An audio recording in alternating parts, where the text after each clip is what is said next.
सर्दियों की हल्की ठंडी हवा घर के आंगन में बह रही थी, लेकिन इस घर की गर्मी वो थी झगड़ों और बहस की। सुबह का दृश्य, रेखा और प्रिया रसोई में बहस कर रही थी। प्रिया, हर दिन वही काम। क्या तुम्हें नहीं लगता कि घर तुम्हारे पीछे पड़ा है? मैं आराम नहीं कर रही। मैं हर चीज समय पर करती हूँ, लेकिन तुम हमेशा ये दिखाना चाहती हो कि मैं तुम्हारे बराबर नहीं हूँ। कमला देवी कमरे में आई। दोनों शांत। घर में लड़ाई करने से कुछ नहीं बनेगा। अगर यही हाल रहा तो मैं नियम बनाऊंगी। माँ जी, मैं बस बता रही हूँ कि प्रिया धीरे धीरे सब भूलने लगी है, सिर्फ आराम करती रहती है। आप हमेशा रेखा की तरफ होती हैं। मैं भी इसी घर की बहू। मेरी कोई गलती नहीं दिखाई देती। दो बहुएं, दो सोच और एक घर। हर बात पर टकराव होना तय था।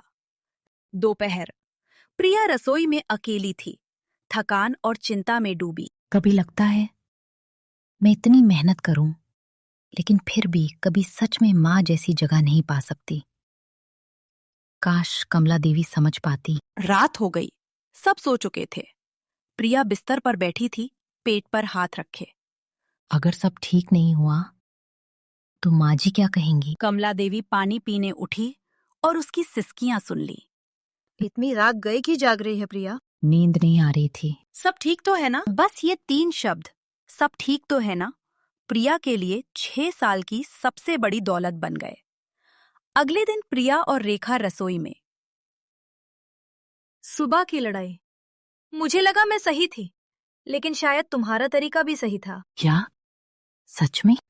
हाँ, शायद हमें एक दूसरे की बात समझनी चाहिए। हर झगड़ा, हर लड़ाई सिर्फ दिल की बात और होती है। यहीं से शुरू हुई एक नई कहानी, जहां झगड़े के बीच ममता और प्यार ने जगह बना ली। मोहन कमरे में आया। अरे वाह, आज तो घर में शांति है। सच में माँ और दोनों बहुएं। आप लोगों की दोस्ती देखकर अच्छा लगा। मोहन भैया, अब से हम हमेशा साथ रहेंगे। झगड़े होंगे पर प्यार भी रहेगा। और हाँ, कभी कभी मैं माफी भी मांग लूंगी। बस यही मुझे चाहिए।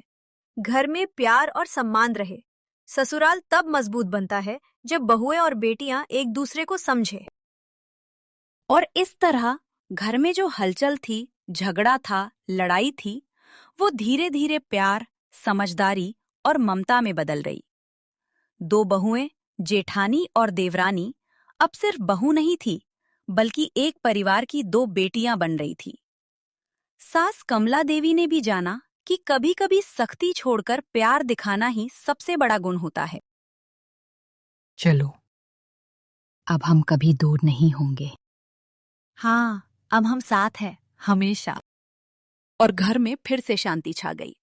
प्यार और समझदारी ने लड़ाई और झगड़े को मात दे दी।